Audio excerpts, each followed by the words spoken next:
الحمد لله نحمده ونستعينه ونستغفره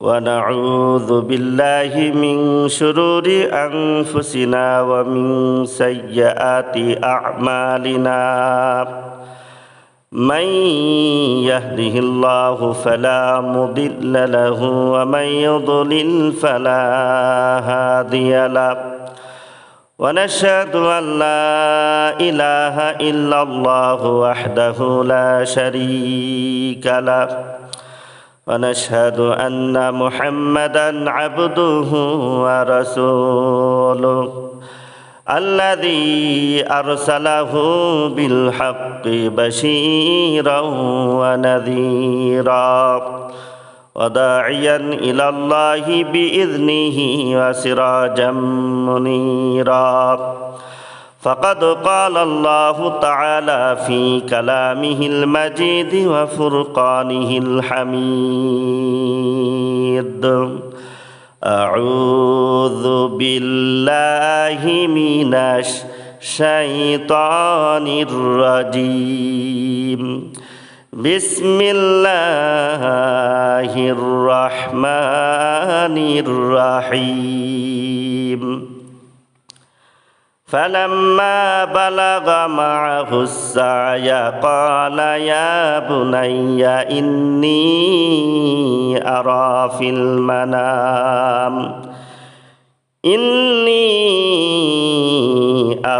في المنام أني أذبحك فانظر ماذا ترى قال يا أبت افعل ما تؤمر ستجدني إن شاء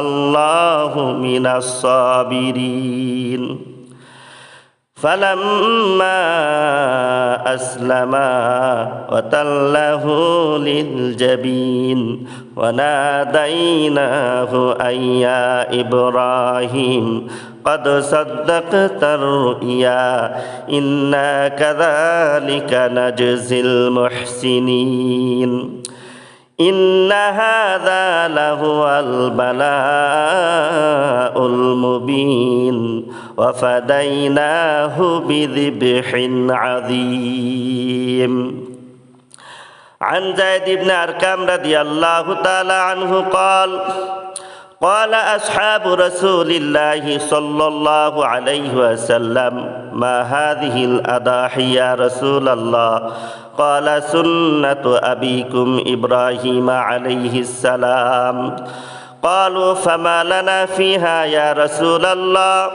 قال بكل شعرة حسنة قالوا فالصوف يا رسول الله قال بكل شعرة من الصوف حسنة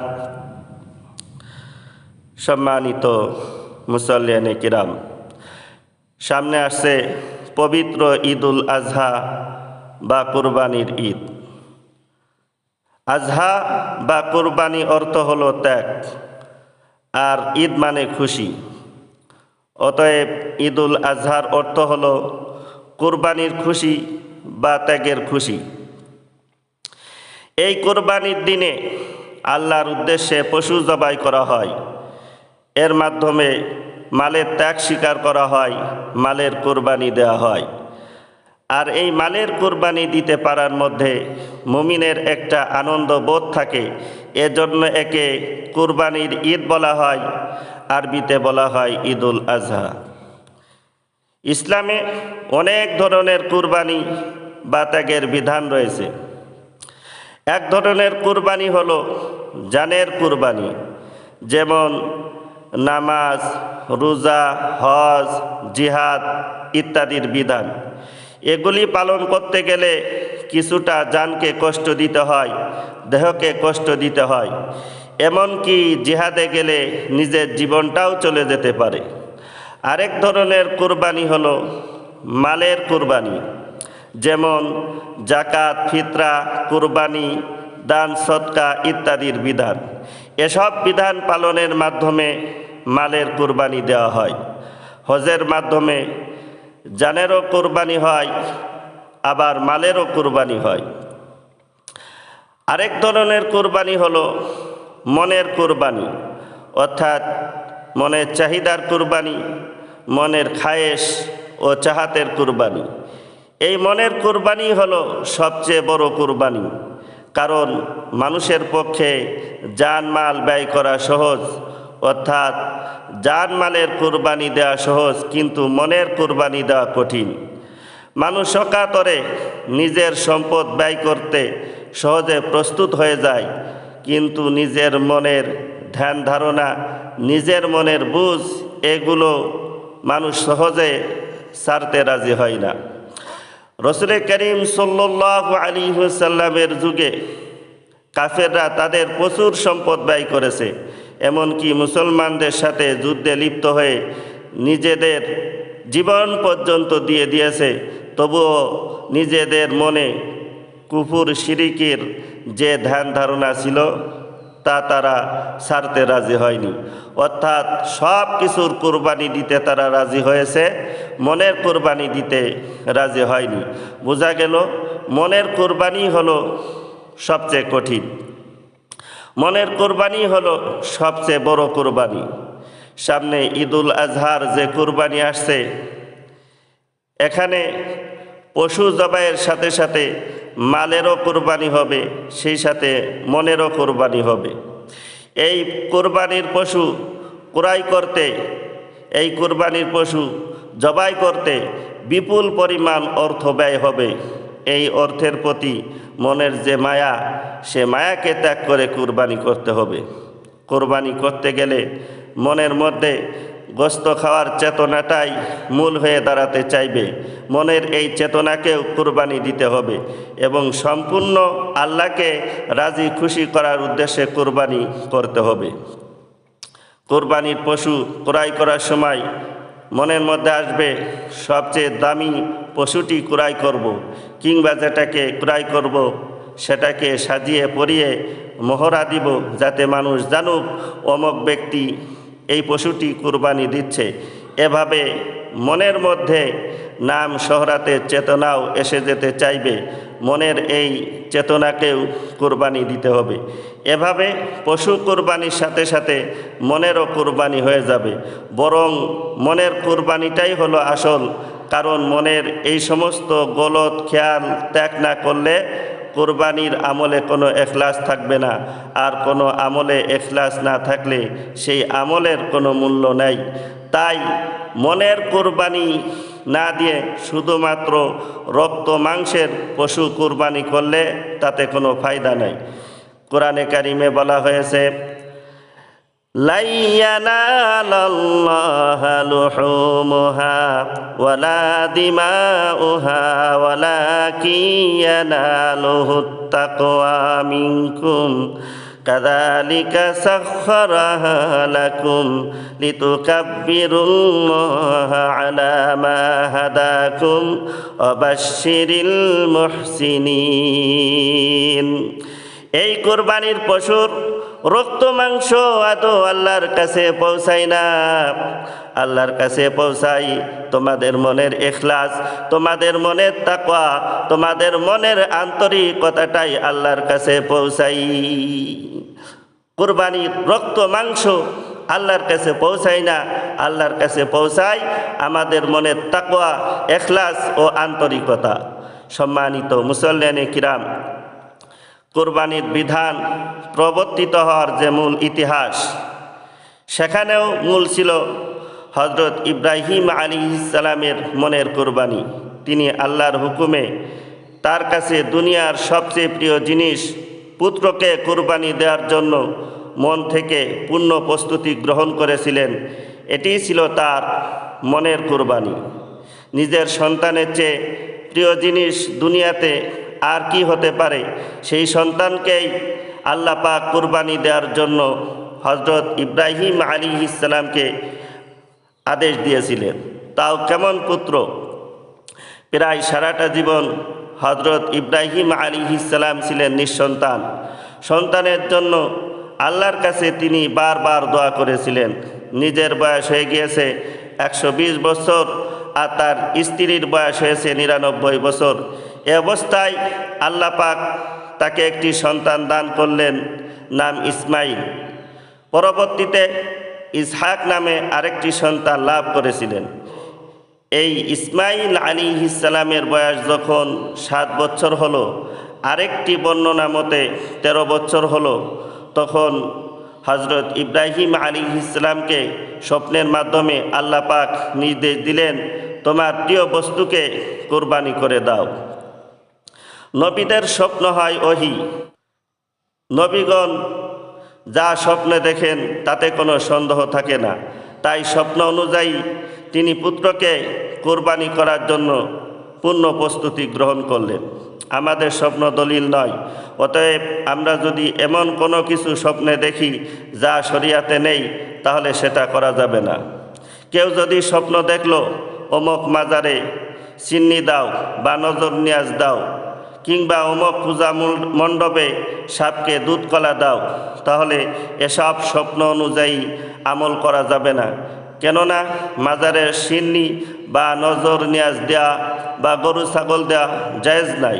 এমনিভাবে পূজা মণ্ডপেও কিছু দেওয়া জায়েজ নাই। অতএব এসব স্বপ্ন অনুযায়ী আমল করা যাবে না। তবে হ্যাঁ, শরীয়তে জায়েজ এমন কোনো বিষয় যদি কেউ স্বপ্ন দেখে, তাহলে তার মূল্য আছে। আমাদের স্বপ্ন দলিল নয়, কারণ ঘুমের মধ্যে আমাদের চেতনা ঠিক থাকে না। কি দেখেছি তা হয়তো সঠিকভাবে মনে নাই বা সঠিকভাবে বুঝতে পারি নাই, কিংবা যেটা দেখেছি সেটা কি আল্লাহর পক্ষ থেকে দেখেছি না শয়তানের পক্ষ থেকে দেখেছি, তারও কোনো গ্যারান্টি নাই। পক্ষান্তরে নবীগণ ঘুমালেও তাদের চেতনা সজাগ থাকে। হাদিসে এসেছে, নবীদের চোখ ঘুমায় কিন্তু তাদের অন্তর জাগ্রত থাকে। তাই তারা কি দেখেছেন তা সঠিকভাবে বুঝতেও পারেন, মনেও রাখতে পারেন। আর শয়তানের ওয়াসওয়াসা থেকে আল্লাহ পাক তাদেরকে হেফাজত করেন। হজরত ইব্রাহিম আলাইহিস সালাম তাই স্বপ্নের আদেশ অনুযায়ী পুত্রকে কুরবানি দেওয়ার জন্য মিনার ময়দানে নিয়ে গেলেন। কোরআনে কারিমে ঘটনাটি এভাবে এসেছে, ফালাম্মা বালাগা মাআহুস সায়া ক্বালা ইয়া বুনাইয়া ইন্নী আরা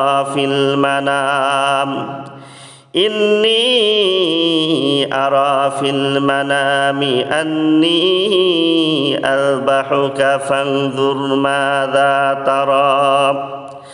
হে আমার ছেলে, আমি স্বপ্নে দেখলাম আমি তোমাকে জবাই করতেছি। এ ব্যাপারে তোমার মতামত কি, অভিমত কি? হযরত ইব্রাহিম আলাইহিস সালামের প্রতি আল্লাহর পক্ষ থেকে পুত্রকে কুরবানি করার নির্দেশ এসেছে। পুত্র এতে রাজি না থাকলেও তিনি তা করবেনই। তারপরেও তিনি পুত্রের কাছে জিজ্ঞাসা করলেন পুত্রকে পরীক্ষা করার জন্য। নবীর ছেলে পরীক্ষায় ফেল করার নয়। কথাই বলে, বাপ কা বেটা সিপাही का घोड़ा कुछ ना होता तो थोड़ा थोड़ा। পুত্র জবাব দিল, قال يا أبت افعل ما تؤمر ستجدني إن شاء الله من الصابرين। হে আমার পিতা, আপনি যে ব্যাপারে আল্লাহর পক্ষ থেকে আদিষ্ট হয়েছেন তা কার্যকর করুন, বাস্তবায়ন করুন। সাতাজিদুনি ইনশাআল্লাহু মিনাস সাবিরিন। আল্লাহ যদি চান তাহলে অবশ্যই আপনি আমাকে সবরকারীদের মধ্যে পাবেন। হে আমার পিতা, আমাকে শক্ত করে বাঁধবেন যাতে আমি নড়াচড়া করতে না পারি। নড়াচড়া করলে আপনার জবাই করতে, কুরবানি করতে কষ্ট হবে, রক্ত ছিটে গিয়ে আপনার গায়ে লাগবে। আর ছুরিখানাও ভালোভাবে ধারালো করে নিন যাতে তাড়াতাড়ি জবাইয়ের কাজ সারতে পারেন। এভাবে হযরত ইব্রাহিম আলাইহিস সালাম পুত্র ইসমাইলকে কুরবানি করার উদ্যোগ নিলেন। হযরত ইব্রাহিম আলাইহিস সালাম পুত্রকে উপর করে শোয়ালেন, হাত পা বাঁধলেন, ছুরি চালালেন। ফালাম্মা আসলামা ওয়াতাল্লাহু লিল জাবিন وناديناه أن يا إبراهيم قد صدقت الرؤيا إنا كذلك نجزي المحسنين। তারা পিতা পুত্র উভয়ে আল্লাহর হুকুমের আনুগত্য করার জন্য নিজেদেরকে সপর্দ করল। হযরত ইব্রাহিম আলাইহিস সালাম ইসমাইল আলাইহিস সালামকে উপর করে শোয়া তার গলায় ছুরি চালালো। আল্লাহ রাব্বুল আলামিন বলেন, ওয়ানাদাইনাহু আইয়া ইব্রাহিম قد صدقت الرؤيا إنا كذلك نجزي المحسنين। আমি ইব্রাহিম আলাইহিস সালামকে ডেকে বললাম, হে ইব্রাহিম, তোমার স্বপ্নকে বাস্তবে পরিণত করেছো। এটা ছিল মহা পরীক্ষা, সেই পরীক্ষায় তুমি উত্তীর্ণ হয়েছো। এভাবে আমি আল্লাহ রাব্বুল আলামিন নেককার বান্দাদেরকে পুরস্কার দান করে থাকি। সম্মানিত ভাইরা আমার, হযরত ইব্রাহিম আলাইহিস সালাম পুত্রের গলায় ছুরি চালিয়েছিলেন, কিন্তু দেখা গেল পুত্র জবাই হলো না, তার স্থলে ওই দুম্বাটি জবাই হয়ে গেল। এই ঘটনায় দেখা গেল পুত্র জবাই না হওয়া সত্ত্বেও আল্লাহ রাব্বুল আলামিন বলছেন হযরত ইব্রাহিম আলাইহিস সালাম পরীক্ষায় পাশ করেছেন। বোঝা গেল পুত্রর কোরবানি হয়ে যায় পরীক্ষার মূল বিষয় ছিল না, বরং পরীক্ষার মূল বিষয় ছিল হযরত ইব্রাহিম আলাইহিস সালামের মনের কুরবানি। তিনি যখন মন থেকে পুত্রকে কুরবানি করার জন্য পূর্ণ প্রস্তুতি গ্রহণ করলেন এবং আল্লাহর জন্য নিজের সবচেয়ে প্রিয় জিনিস পুত্রকে কুরবানি করার উদ্যোগ নিলেন এবং প্রমাণ করলেন যে আমি দুনিয়ার বস্তুর প্রতি আমার মনে সব ভালোবাসা, মনে সব প্রেম আবেগ সব কিছুকে তোমার জন্য বিসর্জন করে দিলাম। তখনই তিনি পরীক্ষায় পাশ হয়ে গেলেন। পুত্রের কোরবানি হওয়া আল্লাহর কাছে কাম্য ছিল না।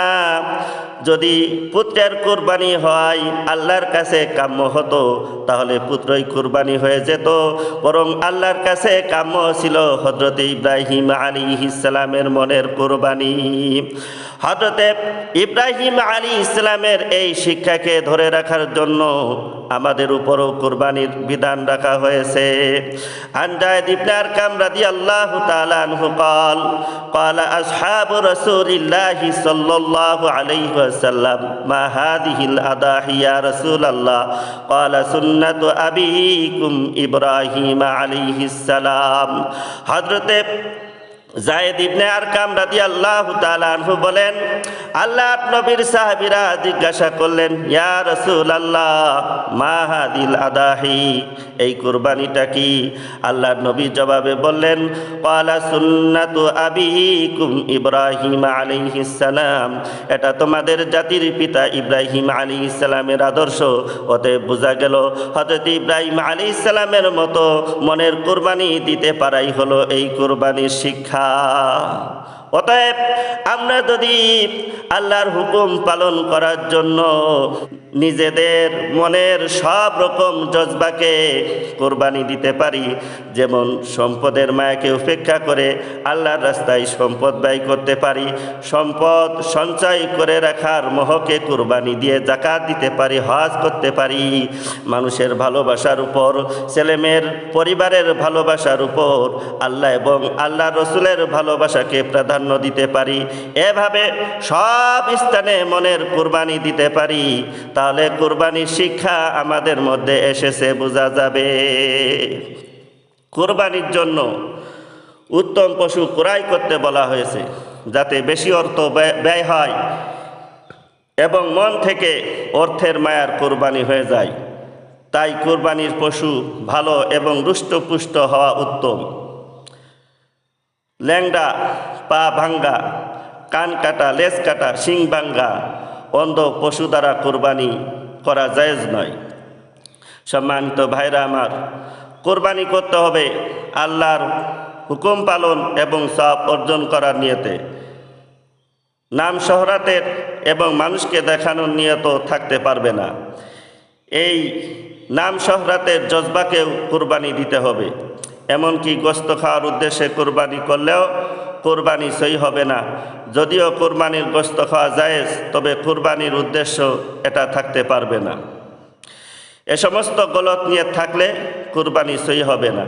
এমনকি কয়েকজন শরীকে মিলে যদি একটা পশু কোরবানি করে আর তাদের মধ্যে একজনের নিয়ত গলত থাকে, তাহলে সেই শরীকদের অন্য কারো কোরবানি সই হবে না।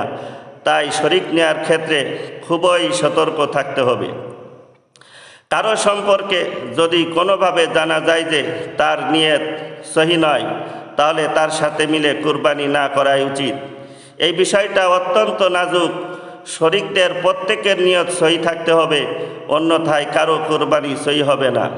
সামান্য একটু গলত নিয়তের কারণে কোরবানির এত বড় সওয়াব নষ্ট করা হবে, চরম বোকামি। সম্মানিত মুসল্লিয়ানে কিরাম, এই কোরবানির ফজিলত কি? আল্লাহর নবী বলেছেন, ক্বালু ফাসুফ ইয়া রাসূলাল্লাহ, ক্বালা বিকুল্লি শারাতিন হাসানা। ক্বালু ফাসুফ ইয়া রাসূলাল্লাহ, ক্বালা বিকুল্লি শারাতিন মিনাস সুফি হাসানা। সাহাবায়ে কেরাম জিজ্ঞাসা করলেন, ইয়া রাসূলুল্লাহ, যদি আমরা কুরবানি করি তাহলে আমাদের কি লাভ হবে? আল্লাহর নবী বললেন, প্রত্যেকটা পশমের বিনিময়ে একটা করে নেকি পাবে। সাহাবায়ে কেরাম জিজ্ঞাসা করলেন, ইয়া রাসূলুল্লাহি, হে আল্লাহর রাসূল, পশমের বেলায় কি হবে? আল্লাহর নবী বললেন, পশমের বিনিময়ে একটা করে নেকি পাবে। সুবহানাল্লাহ। তাহলে একটা কোরবানির কত সওয়াব! একটা পশুর গায়ে কত লক্ষ লক্ষ লোম থাকে, তাকে গণনা করে দেখেছে। কোরবানির এই সওয়াবের দিকে তাকালে যাদের উপর কোরবানি করা ওয়াজিব নয়, তাদেরও কোরবানি করতে, অর্থাৎ নফল কোরবানি করতে জজবা হওয়ার কথা। আর যাদের উপর কোরবানি করা ওয়াজিব, তাদেরকে তো অবশ্যই কোরবানি করতে হবে। সম্মানিত মুসল্লিয়ানে কিরাম, কুরবানি করার জন্য বেশি টাকা পয়সা থাকা জরুরি না। ঈদুল আজহার দিনগুলোতে যার কাছে জাকাত ফরজ হওয়া পরিমাণ অর্থ সম্পদ থাকবে, অর্থাৎ মোটামুটি টাকা পয়সা থাকবে, তার উপর কোরবানি করা ওয়াজিব হয়ে যায়। এই হিসেবে যদি কারো নিকট 52.5 তোলা রূপার মূল্য পরিমাণ টাকা পয়সা, অর্থাৎ মোটামুটি টাকা পয়সাও থাকে, তাহলে তার উপর কোরবানি ওয়াজিব হয়ে যায়। আমাদের অনেকের কাছে এ পরিমাণ টাকা পয়সা আছে, অনেক মা বোনের কাছেও এ পরিমাণ টাকা পয়সা আছে, অথচ আমরা মনে করি না যে আমাদের উপর কোরবানি ওয়াজিব হয়েছে।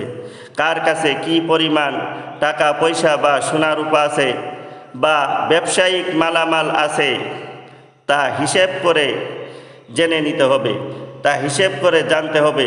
প্রয়োজন হলে উলামায়ে কেরাম থেকে জেনে নিতে হবে আমার উপর কোরবানি ওয়াজিব হয়েছে কিনা।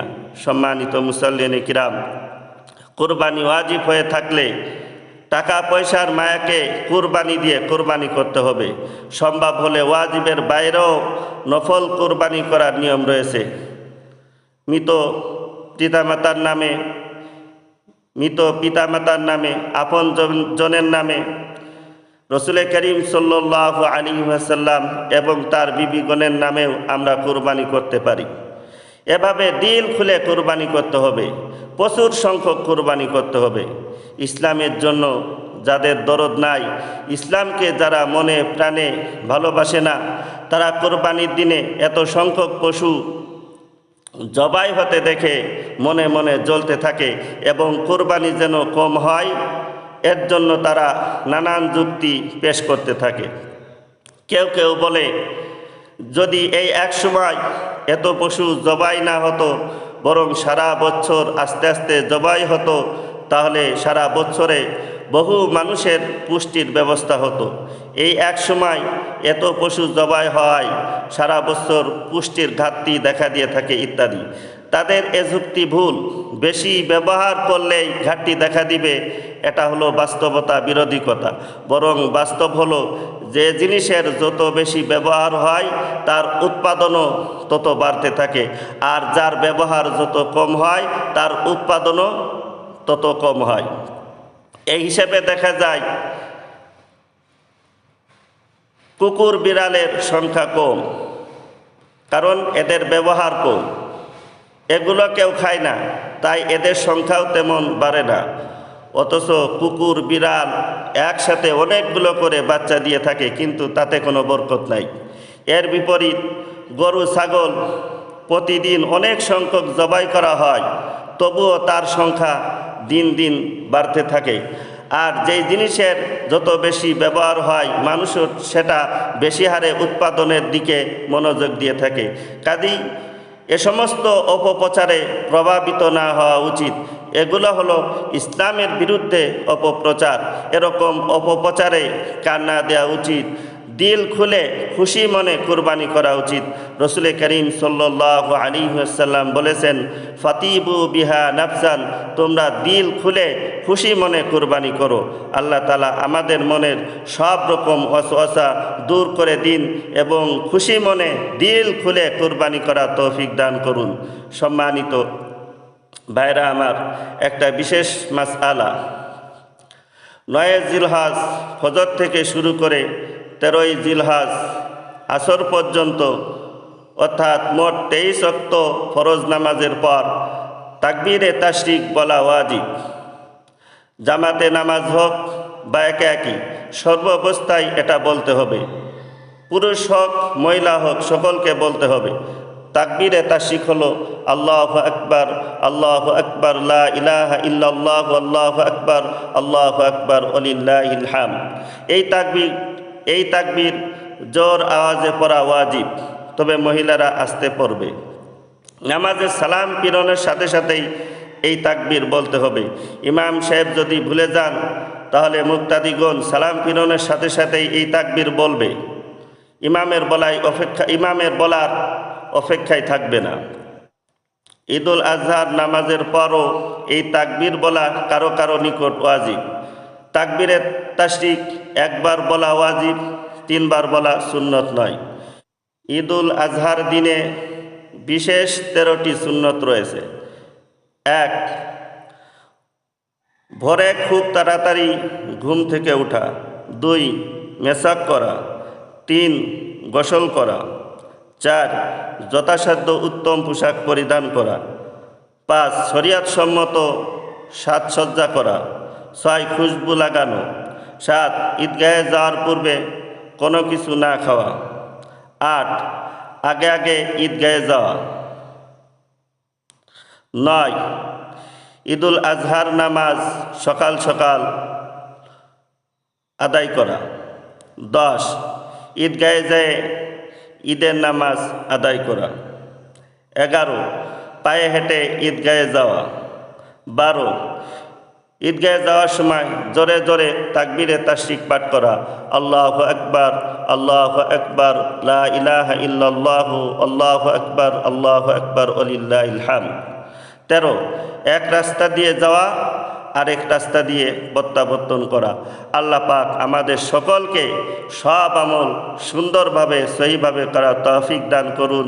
ওয়া আখির দাওয়ানা আনিল হামদুলিল্লাহি রাব্বিল আলামিন। আসসালামু আলাইকুম ওয়া রাহমাতুল্লাহি ওয়া বারাকাতুহু।